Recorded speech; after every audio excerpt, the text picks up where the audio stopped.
ਤੇ ਤੁਹਾਨੂੰ ਅਸੀਂ ਆਪਣਾ ਦਿਖਾਵਾਂਗੇ इस कब्रिस्तान के अंदर जोड़ा बाग लगा है अमरूद का और लीमू का, बड़ा खूबसूरत बाग है। तो माशाल्लाह बड़ा फल जोड़ा है ना वो लगा है, देख सकते हो फल जी किस कदर माशाल्लाह।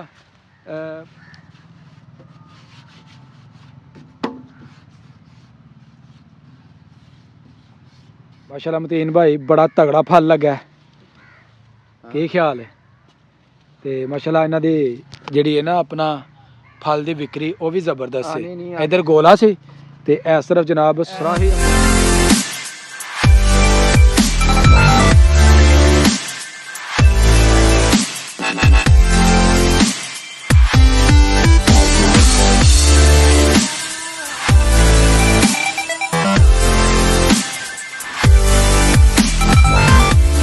अस्सलामुअलैकुम, welcome to my new vlog.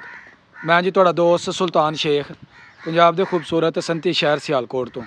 ते तुसी वेखण दे हो मेरा यूट्यूब चैनल अपना पंजाबी व्लॉग। सुबह का आगाज़ इस दुआ दे नाल कि अल्लाह ताला तुहाडे ते अपना करम फरमाए, दिन खैरो आफियत ना गुजरे। ते जिन्हां दे वालिदैन हयात ने अल्लाह ताला उन्हां नूं सेहत और तंदुरुस्ती अता फरमाए और लंबी उम्र अता फरमाए। ते जिन्हां दे वालिदैन इस दुनिया तो चले गए ने अल्लाह ताला उन्हां दी मगफरत फरमाए, उन्हां दे दर्जात बुलंद फरमाए ते जन्नत विच आला मुकाम अता फरमाए। मैं और मतीन भाई आए हैं जी कब्रिस्तान दे विच अपने वालिदैन दी कब्रां दे उपर। और ठंड जिहड़ी है ना बहुत ज़्यादा है, हर तरफ धुंध देख सकते हो किस कदर बनी हुई है।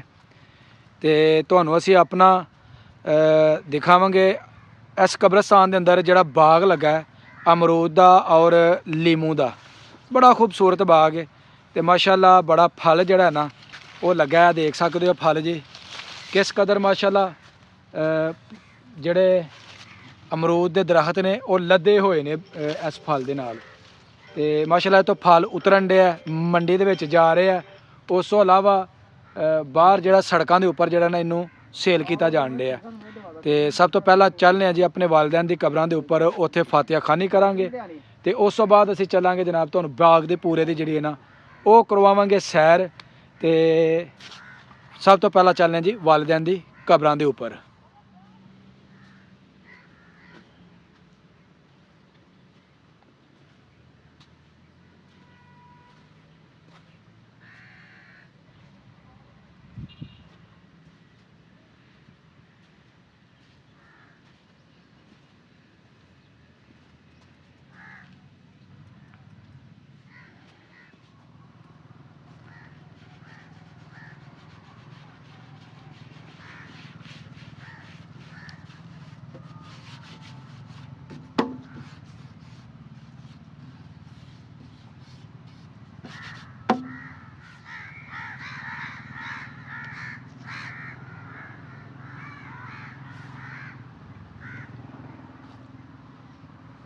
माशाल्लाह मतीन भाई बड़ा तगड़ा फल लगा है, की ख्याल है। तो माशाल्लाह इन्हां दी जिहड़ी है ना अपना फल की विक्री वो भी जबरदस्त है। इधर गोला से ते इस तरफ जनाब सराही अमरूद जिहड़े ने ना वो लगे। ठीक है ना डॉक्टर साहब देख रहे हो, क्या बात है जी माशाल्लाह। अमरूदां दी हर तरह की वैरायटी तुहानूं मिलेगी। तगड़े अमरूद ने जी, तगड़े अमरूद ने, क्या बात है। तो बाग जनाब बड़ा ही खूबसूरत है।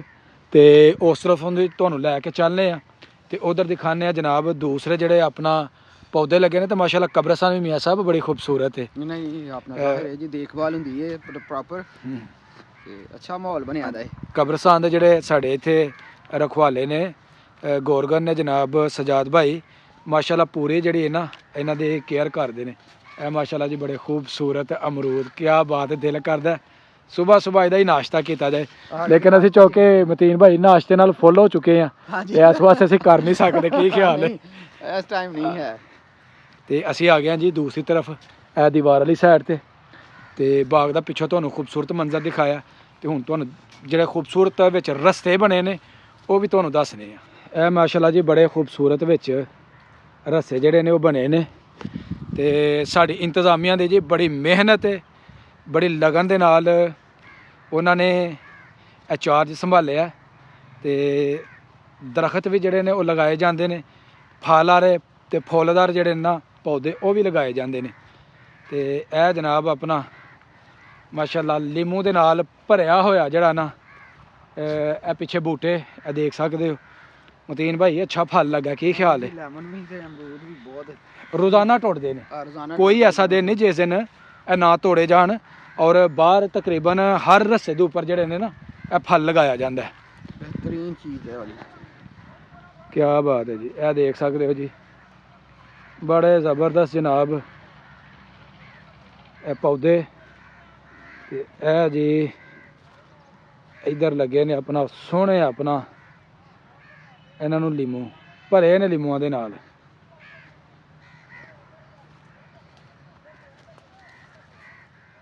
ਮਾਸ਼ਾਅੱਲਾ ਜਿਸ ਤਰਫ ਜਾ ਰਹੇ ਆ ਤੇ ਉਧਰ ਹੀ ਜਨਾਬ ਬੜਾ ਬੜਾ ਖੂਬਸੂਰਤ ਮੰਜ਼ਰ ਹੈ ਵੇਖਣ ਵਾਲਾ। ਕਿਉਂਕਿ ਕਬਰਸਤਾਨ ਦੀ ਇੰਤਜ਼ਾਮੀਆ ਜਿਹੜੀ ਉਹ ਬੜੀ ਪਾਵਰਫੁੱਲ ਹੈ। ਉਹਨਾਂ ਬੜਾ ਖੂਬਸੂਰਤ ਜਿਹੜਾ ਨਾ ਇੱਥੋਂ ਦਾ ਇੰਤਜ਼ਾਮ ਉਹ ਕੀਤਾ। ਵੇਖ ਸਕਦੇ ਹੋ ਕਿਸ ਤਰ੍ਹਾਂ ਗਣੇ ਜਿਹੜੇ ਨੇ ਨਾ ਇਸ ਤਰਫ ਦਰਖਤ ਨੇ ਔਰ ਇੱਧਰ ਮਾਸ਼ਾਅੱਲਾ ਗੁੱਟਾ ਜਿਹੜਾ ਨਾ ਬੜਾ ਖੂਬਸੂਰਤ ਉਹ ਵੀ ਲੱਗਾ ਹੈ। ਮੀਆਂ ਸਾਹਿਬ मुझे कैसा लग रहा आके? बहुत ज़बरदस्त डॉक्टर साहब और कमाल दा टेस्ट भी अमरूदां दा और माहौल भी बड़ा ज़बरदस्त है। ਕੋਈ ਸ਼ੱਕ ਨਹੀਂ ਜੀ ਮਾਸ਼ਾਅੱਲਾ ਇੱਥੇ ਆ ਕੇ ਜੀ ਸਾਨੂੰ ਦਿਲੀ ਸਕੂਨ ਮਿਲਦਾ ਕਿਉਂਕਿ ਸਾਡੀ ਵੀ ਆਖਰੀ ਜਿਹੜੀ ਜਗ੍ਹਾ ਹੈ ਨਾ ਉਹ ਇਹ ਹੀ ਹੈ। ਤੇ ਹੁਣ ਪਤਾ ਨਹੀਂ ਸਾਡਾ ਟੁਕੜਾ ਜਿਹੜਾ ਨਾ ਉਹ ਕਿੱਥੇ ਵੇ, ਇਹ ਕੋਈ ਪਤਾ ਨਹੀਂ ਨਸੀਬਾਂ ਦਾ। ਤੇ ਅੱਲਾਹ ਤਾਲਾ ਜੀ ਸਭ ਤੇ ਆਪਣਾ ਕਰਮ ਕਰੇ, ਫਜ਼ਲ ਕਰੇ, ਸਭ ਨੂੰ ਆਪਣੀ ਹਿਫਜ਼ੋ ਅਮਾਨ ਦੇ ਵਿੱਚ ਰੱਖੇ।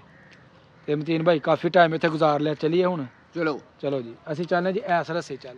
ਅਲਹਮਦੁਲਿਲਾ ਜੀ ਕਬਰਸਤਾਨ ਦੇ ਵਿੱਚ ਆਏ, ਵਾਲਿदैन ਦੀ ਕਬਰਾਂ ਦੇ ਉੱਪਰ ਫਾਤਿਹਾ ਖਾਨੀ ਕੀਤੀ ਔਰ ਉਸ ਤੋਂ ਇਲਾਵਾ ਤੁਹਾਨੂੰ ਇੱਥੇ ਜਿਹੜਾ ਇੱਕ ਖੂਬਸੂਰਤ ਬਾਗ ਲੱਗਾ ਅਮਰੂਦ ਦਾ, ਲੈਮਨ ਦਾ, ਗੁਲਾਬ ਦੇ ਫੁੱਲ, ਗੁੱਟਾ, ਸਰੂ ਸਭ ਦੀ ਜਨਾਬ ਤੁਹਾਨੂੰ ਕਰਵਾਈ ਸੈਰ।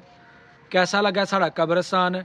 ਕਮੈਂਟ ਬਾਕਸ ਦੇ ਵਿੱਚ ਆਪਣੀ ਹਾਜ਼ਰੀ ਜ਼ਰੂਰ ਲਗਾਈਓ ਔਰ ਵੀਡੀਓ ਨੂੰ ਲਾਈਕ ਕਰਨਾ ਬਿਲਕੁਲ ਨਾ ਭੁੱਲਿਓ। ਤੇ ਜਿਹੜੇ ਦੋਸਤ ਚੈਨਲ ਤੇ ਨਏ ਨੇ ਉਹ ਜਲਦੀ ਜਲਦੀ ਚੈਨਲ ਨੂੰ ਸਬਸਕ੍ਰਾਈਬ ਕਰਕੇ ਬੈਲ ਆਈਕਨ ਨੂੰ ਦਬਾ ਦਿਓ ਤਾਂ ਕਿ ਆਉਣ ਵਾਲੀ ਵੀਡੀਓ ਤੁਹਾਨੂੰ बर वक्त ਪਹੁੰਚਦੀ ਰਹੇ। ਮੈਨੂੰ ਦਵੋ ਇਜਾਜ਼ਤ, ਹਮੇਸ਼ਾ ਖੁਸ਼ ਰਹੋ, ਆਬਾਦ ਰਹੋ। ਅੱਲਾਹ ਹਾਫਿਜ਼।